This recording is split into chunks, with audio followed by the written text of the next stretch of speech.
Oh, I got a couple more to let in here.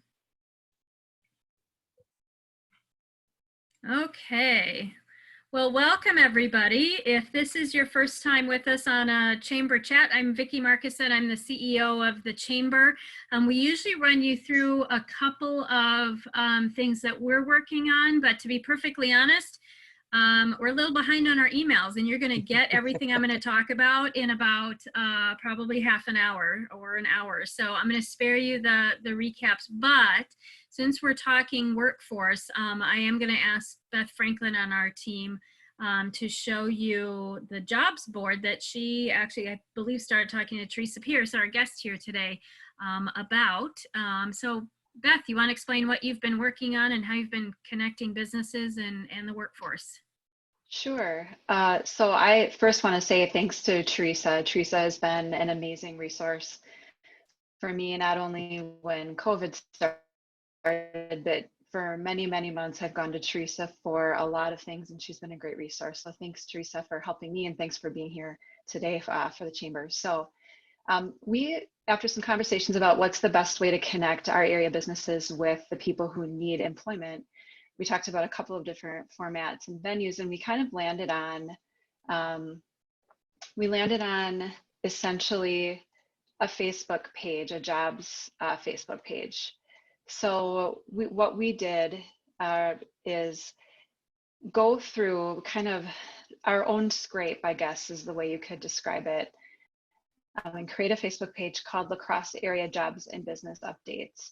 So if you wanted to search it, you can search it with the longer name, and you could also search La Crosse Area Jobs with that tag, and you'd be able to come up with it. So far we have about 80 companies with a post on here. So lately I've gotten some requests from staffing agencies, and so you'll see a few of those.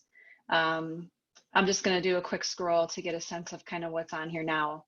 Of course, we've been touting the Job Center of Wisconsin. They're on here a couple times because we know they're an amazing resource. So some staffing agencies, some smaller businesses, some larger businesses like Matthey, or excuse me, like Home Depot and Matthey Inland. So we know that we're getting good reach, and we have a lot of plans to further increase our reach. And I really invite any company that is currently hiring to reach out to me. And will we have a chat up, Vicki, later? Because I could put my email in the chat bubble. Yep, I'll put it in there right now. Yeah. So people can reach out to me, and I can send directions specifically about how to get a post up there. You can post one yourself, or you can basically send me some specific information and I can create that post for you. The other big thing is we really want you sharing this page. We want you liking this page. We want you telling unemployed people who you know are searching for work about the page. We really want to increase the public reach. And so we have a lot out there now, and I'm going to continue posting to it every day. And if you have any questions, please go ahead and reach out to me by email. Sounds great. And I'm going to steal the screen here really quick. Of course. I think I can steal it. Yeah, I'm trying to get it. It's okay. I think I got it. Otherwise, everybody always tells me if I don't have it. So, so bottom line, the other way to get to that information is if you go to our COVID page.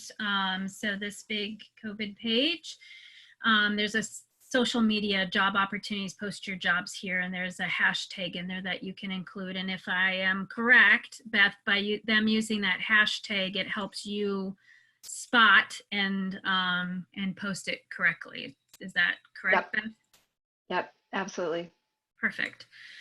So what really started this was we realized we had just gone from a job market that had not enough people for positions to a whole lot of people looking for positions, somewhat, right? Because everybody, the businesses shut down. And then everybody was waiting for the feds to say, so what's next? And so we have that answer, and people have paychecks coming in, but Teresa Pierce with Workforce Connections runs the Job Center, obviously is that ear to the ground for what are you experiencing? What are people doing right now? And and how do we get people back into jobs, right? So what are you experiencing, Teresa? Well, thanks, Vicki. I appreciate that. I'm just going to kind of run through just a few things that we do with people when they come our way. But just a little bit before we do that, I'm going to give you a little bit of background on us. Workforce Connections is a private nonprofit, and we provide employment and training programs in Western Wisconsin. We do it through job centers, and we're also on site at the technical colleges in the 8 counties that we serve. Our partners in this endeavor are Job Service, the Division of Oak Rehab, the Workforce Development Board, Veterans, UI, and other Department of Workforce Development agencies who support people who are looking for work. We administer the Dislocated Worker Program, the W-2 program, the Food Share Employment and Training Program, and other employment and training programs. And so during times like this, we do what we can to help people who have just lost their jobs connect with other resources and options. As you can all imagine, when someone loses their job, they are scared, they're concerned, and we try to act as a bridge to help them get from where they were to where they're going. Now, we may not always know where they're going, but we see ourselves as a resource that tries to help them get to wherever that is. So for us, the first stop is unemployment insurance. If somebody comes in and says, I need help, we encourage them to get to unemployment insurance, and because we need to make sure they're getting resources into the household. Workforce Connections does not administer UI, and we can't speak to specific issues surrounding it. So that's kind of my caveat right off the bat. But we do partner around it, and the people that we serve are impacted by it. And we can certainly tell you that the system has been backed up. Since the COVID layoffs began, I can tell you that they had a 1,600% increase in the number of people requesting UI compensation. And so it has been a big haul for them, a big lift for them. The good news is that based on a press release that we received last week, DWD has instituted a number of measures to try to speed up services. So I'm speaking directly from that press release. They have staff working overtime. They've transitioned other state staff into the UI call center. They're recruiting to hire claims specialists and other jobs to process the necessary paperwork. They've assigned staff to make outgoing calls for issues that require direct contact from DWD staff. They've recruited UI retirees to return to help. They've extended allowable time to complete application filings to 28 days. It was 14 days. They're updating their frequently asked questions on a consistent basis. They've expanded their phone line capacity. They've updated their videos, and they're updating the application for their pandemic unemployment assistance. With the goal of those first applications for the $600 to be available the week of April 21st. That is like all I could tell you about UI. They are very protective of the information that comes from them. So if you have specific questions, I'd encourage you to contact them directly. But for us and the people we serve, our number one stop for them is the unemployment, so they can get some money coming into the household. The second stop we have people go to is health insurance. We encourage them to make sure they're covered through the marketplace, through their COBRA, or if they potentially are eligible for Badger Care. A lot of it depends upon how they left their previous employer, and so we encourage them to get connected through their health insurance. We do have a healthcare navigator on staff who can help with some of those questions, and her name's Wanda Palmer, and her telephone number is 608-790-8163. I'll come back to that. We'll give you some more detailed information on that. But we do have somebody who can help with information regarding the marketplace. Some other stops we encourage people to make are to connect back with their banker, their landlord, their utility companies, their credit card companies, their student loan holders, if they have them, any other entity that they may not be able to pay right away. We know it's hard to make these calls, but it shows good faith, and that good faith can go a long way. And so that's one of the things we always encourage people to do, is that hard work of going and saying, I might not have my rent on the first of the month, but I hope to have it next month, and this is what I'm up against. We encourage people to look at their budget and tighten where they can. We know that's an obvious one, but there might be ways that they can tighten their budget. They should tap into their savings if they have any, but they need to be really, really careful about tapping into their retirement accounts. We know that looks, you know, like a good thing to do in the short term, but long term, that's not always great. We strongly, strongly encourage people to stay away from the payday lenders. It could be a trap that they just can't get out of, but sometimes people think that that's their only option, and we do everything we can to keep them away from that option. Housing is another huge issue for people who have lost their jobs. We are right now under the no eviction order, so we have a little bit of breathing room, but once that order is gone, we expect that there's going to be a loss of housing, and we want to be able to offset that with people. In our organization, some people might be eligible for emergency housing assistance, and our staff could help with that process if the person has an eviction order. That's some of the programming that we have to work with. They have to have the eviction order in hand, and we can help them out with that. But since we're under a no eviction, it'll be a bit before we can get to that piece. Given that the government has passed this upcoming one-time payment, we are encouraging people not to get caught up in any scams that might take place, and there's a number of them out there. Most notably, the FTC is getting a lot of reports about fraudulent calls, texts, and emails coming from people pretending to be either the Social Security Administration, IRS, the Census, and the FDIC. These fake government messages might say that they're approved for money, they can get quick relief payments or get cash grants due to the coronavirus, and scammers may promise small business loans or send a phishing alert. These guys are really out there, and if you're not aware of what they're doing and you just lost your job and you don't know how you're going to make your, you know, pay your food bill this month or this week, and somebody says, hey, if you give me this for that, you can really get caught up in it. So we encourage people to just be really careful of that. Once some of those key elements are settled, and if the person is willing to go back to the workforce, there are jobs available. The catch-22 with this COVID-19 virus is that the schools are out, kids are home, there's a safer at home order in place, so going back into the workforce has to be a personal decision, and it has to be done in what's in the best interest of that person's family. And so that's always just this catch-22 with this virus is we're telling you to stay home. The businesses are screaming for help and workforce, and so those are options. If they are interested in finding new employment, there are a number of jobs available in the area. We keep a running tally of local jobs that we put out on our Facebook page. There's at least 250 local businesses that are hiring. The Job Center of Wisconsin is also a great resource to connect people with available jobs, and the Chamber has been updating their Facebook page like Beth just showed you. So there's other local efforts. So what we really need to do is walk that balance between stay at home but also essential workforce being hired. Most of the people right now are not enrolling into our programs or saying anything like that because they are hoping that they can go back to work. That's really the hope that they have, is they get their unemployment and they'll go back to work.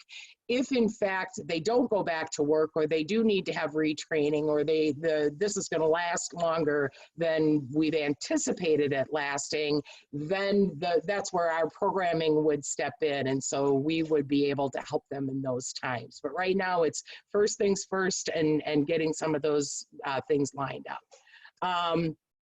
A few last things before I open this up for questions. We have a Workforce Connections website, and we have created resource directories for the 8 counties of Western Wisconsin. So if you or anyone you're working with are looking for different resources or services that are available in the area, please feel free to go out there, and I think it's called Resources as a link, and it goes through a nice booklet for each one of the counties that we serve. And those counties are Buffalo, Trempealeau, Jackson, Juneau, Monroe, La Crosse, Crawford, and Vernon. And then we also have a place on a forum on our website that allows individuals to request information. So if you have specific questions after this presentation, you can fill out that form and somebody will get back to you. If you're looking for services, we're happy to help. It's also easy to reach us on Facebook or Instagram, or just send us an email. There's an email available on that website too. And so if you do want to call us by any of our numbers, we have a 608-789-5620 number. And that will take you to a phone tree, but once you pick your county, you'll get connected with the voice. And so that's kind of what we walk through. I can be more specific on any of our programs, but that's kind of what we do to help somebody who has lost their job to be able to get back into the workforce. Does anybody have any questions? Or Vicki, did you want me to cover something else? So just a housekeeping thing, there is Sure. a chat bubble down at the bottom of your screen, and anybody who has questions can type it in.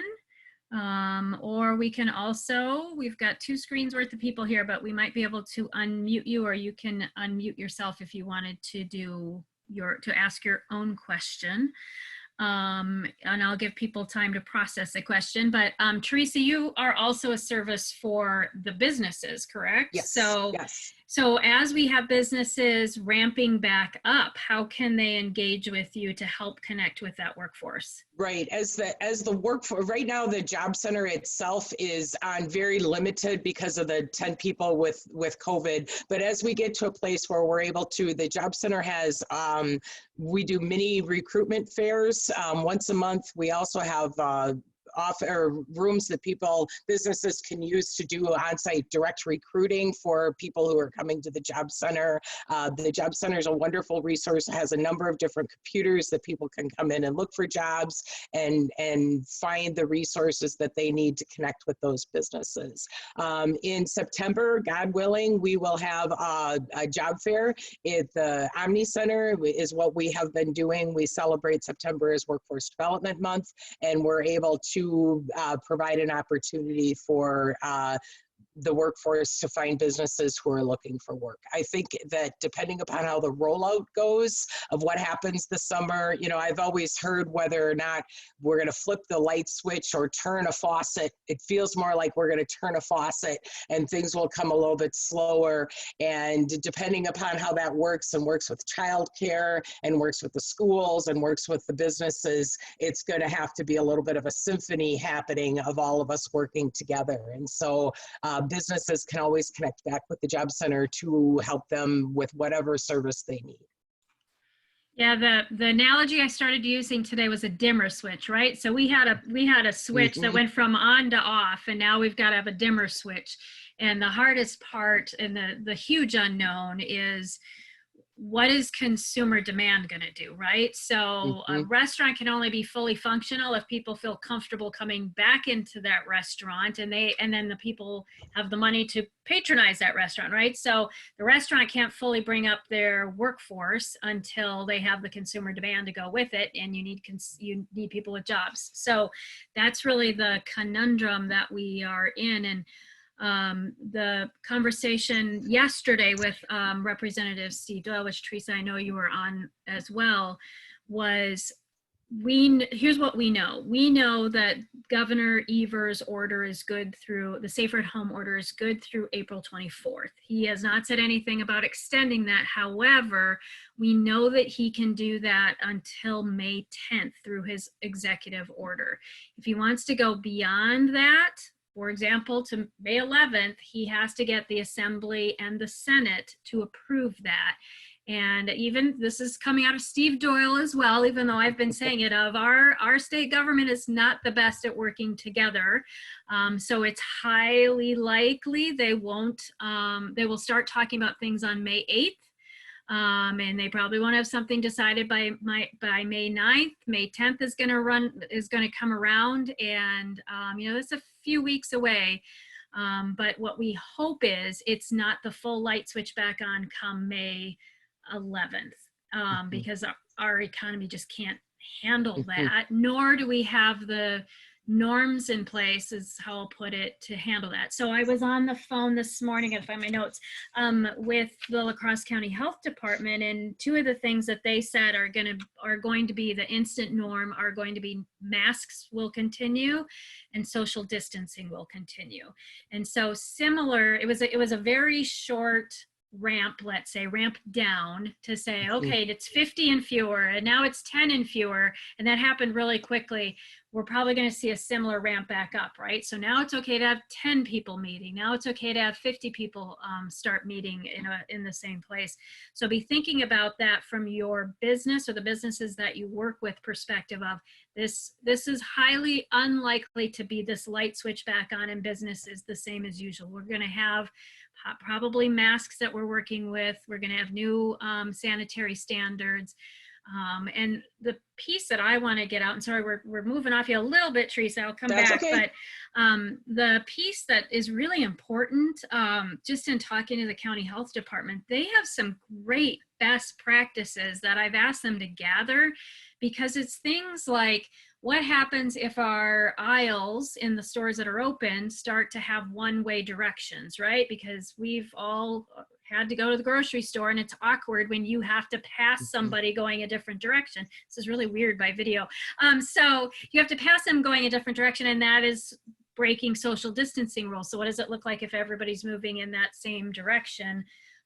To try to, again, that's just ways to accommodate restrictions in ways that still practice social distancing. So, but Vicki, it does go yeah. back to those essential employees who need to feel safe at work. And so if they can convince themselves that I'll go back to work and be an essential employee, if in fact I feel safe doing that, and they feel their employer is giving them that protective gear to do that, that's a different decision than here, just go out and go to work without those personal protective equipment. And so that's going to be critical, setting up systems that allow us to continue portions of this.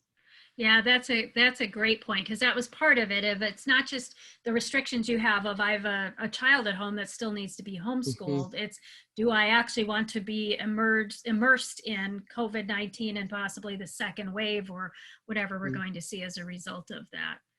And much of that will have to do with the testing. I'm sure the health department shared that our ability to see where that virus is going to be critical to getting some testing, so we can see and feel a level of confidence in getting back out. And that goes back to the whole consumer confidence. How do we become confident people again to go back out to the movies, to go to the restaurants and things like that? And I think that has to do with testing. So having an overall state plan would be a great approach. And you're right, it's a longer runway, but boy, once we start going, I think our folks will take right off and be able to have the workforce that they're looking for. And I know we probably have a mix of people in the room here with us. Some are obviously employees, some are business owners. And so the piece that I've been encouraging as well is stay in communication with your employees, because they want to know, do you have a plan to bring me back into the workforce? Because then they can plan, right? Otherwise, if they don't hear anything from you, they're going to get nervous and potentially go pick up a job somewhere else, and you could have potentially lost a great employee. And along those lines, it's interesting, because we have interns on our team, and they are awesome. I know Clark's on the call here with us, and he said during one of our meetings when we were talking about what are we grateful for as individual team members, and he said, I'm so glad I have a job because my fellow college students don't. And so that is one of the populations we know is really hurt by this, right? It's the hourly employees.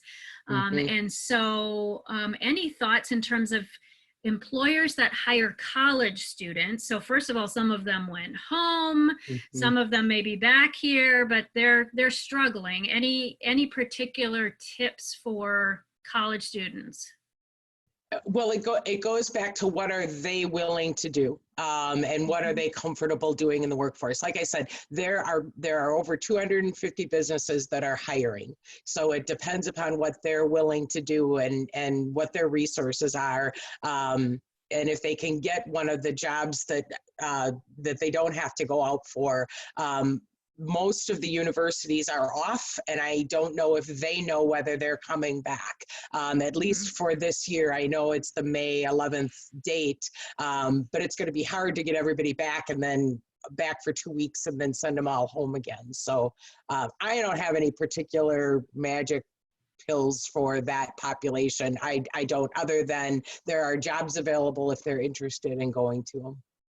And there's an interesting statistic too that I just saw for one of our local higher eds that is showing their applications are starting to become a tighter radius around La Crosse. I mean, it's still probably a 2.5-hour radius, but it used to be much wider. And so I think, again, pontificating, that COVID is causing our college students to go, you know, I don't really need to go quite so far away, because a lot of them are now at home. They're at home when they weren't planning on being at home. And so the other shift we're going to see is we may have college students that went home, but we have some that have come back. And so as we go to reboot here, there is this group that's here in town that wasn't here last summer or a couple of months ago that would be looking for work. I think one of the other things we're going to see come out of this, Vicki, is an ability to get your college degree online. And so what we always tell people is, if you are laid off or you're unemployed, take the time. I know it's stressful. I get that there's a whole bunch of other things you need to work through, but if you can do some tutorials online to just increase your ability to do Excel or take some online classes or get a certificate of some sort, you're so much more employable when you go back out into the workforce. So instead of getting discouraged and saying, boy, I have to have one of these jobs I've never wanted, this might be the time to say, let me get some new training. What can I be trained? Can I finally go do the job I really want to do? And can I take time on this bridge to get trained to do a job so I'm not always the last in and the first out? A lot of the people that we serve are the last people hired and the first people let go. And so what can you do to increase your own ability to be a more sought after employee and someone who people really want to hire, so you're first in and last out? So those are other things we strongly encourage whenever the opportunity presents itself to get additional training, and that might be the direction some college students have to go at this point. Get that training so when the faucet turns back on, that they're ready and able. Teresa, one of the things I keep thinking about is obviously we have missed experiences, right? So we have kids who might not be going through, that sounds like a process, prom, right? So prom, graduation, whether it's high school or college. And so part of that is, for college students, it's the job fairs and the prep to actually find a job that's been completely disrupted, right? Because at this point in time, I think it's safe to say a lot of businesses are not doing their usual recruiting. Have you seen anything on the job fair side? How do we get jobs for these college students graduating at this point in time? That is an excellent question, and one that I am not sure we know. To be honest with you, I haven't seen any of the colleges going out and saying, let's do job fairs. I think it's the unknown that prevents the technical colleges or the universities from saying, boy, let's get you into a market we don't even understand what it's going to be. But it's a great point. It really is those seniors from college who are finishing up. If they're not in healthcare, first of all, do they get to finish up? And then secondarily, what does that job market look like for them? And what they're saying right now, it's anywhere between 12 and 15% unemployment rate. So, but nevertheless, I go back to those 250 businesses. There are still jobs out there, and so there's still opportunities to find employment if that's what you are looking to do. Absolutely. Any questions out there you can ask via the chat bubble? I'll give you guys a couple of seconds here. But a lot of you have seen enough with me. I always fill time. So that actually segues a little bit into our next big project that Beth, who you heard earlier from, she's been working on the jobs board that we have out there on Facebook, which the information is in your chat. But we do still have, particularly our healthcare is still recruiting people, and they can't bring them in to give them a great look and see tour with Beth, who's our concierge through our First Friend program. And so we're looking to do, truth be told, it's a temporary video. So it does not have to be high quality, but we don't have the ability to go out and capture a lot of these great assets being pictures and video. And so our next big ask as the chamber is who can donate some of the great photography that we can do a makeshift video until people can actually come and experience Greater La Crosse, because we do still have companies recruiting. And I want to remind everybody, we're all intertwined, right? So a great hire of a doctor at Gunderson or Mayo means we have higher healthcare, quality of healthcare, but also they come with usually family members. They are joining our gyms, they are patronizing our restaurants. So this has a great ripple effect for all of us. And so part of the email that we will be sending out here yet today will talk about what are those creative assets, the photos, the video that we're looking for, so that we can start to pull together a video that could be used by any company to help recruit talent. And then that will be the precursor to a much more professional and strategized video coming up here. So Vicki, Workforce Connections brought somebody on in the midst of this COVID. We had hired her before the bottom dropped out, and then her start date was after we had all started working from home. And so we did much of this just like this in a Zoom conversation, but it did allow us that time, that one-on-one time, to be able to have some, set aside time to talk with her. And maybe you and Beth can work that out with different businesses to say, you can't see my business, but here I am, I'm a person, I could tell you a little bit about myself, as people are at home and have a little bit more ability to do stuff like this. That might be a stopgap for you. absolutely. She's the first person we ever brought on without having everybody, you didn't go to the, just don't have those things. So it was great to be able to pilot that. Yeah, fantastic. Any other questions out there? Otherwise, I don't need to keep you guys away from other things that are driving your business. So the last piece is upcoming webinars. Let me pull that up really quickly. So we have tomorrow, Health and Wellness. I'm going to share my screen here. It's a crude version of the web page that we're working on for later today. So tomorrow we have your health and wellness during a quarantine. That is with Nick Roush. So Nick Roush is a partial owner of Root Down, and he is just an amazing speaker. So he will get you fired up and making sure that you mentally are doing what needs to be done. Thursday, we have Train Company. So as many of you know, it's very public that Train was one of the first places to have a positive testing employee. And so Train is going to share what they did. And they're now called Train Technologies as part of the divestment that happened. They'll be sharing what they did after having a positive tested employee. And then Friday, I alluded to it, right? So we have kids that have not had the norm. They can't be as social as they would like.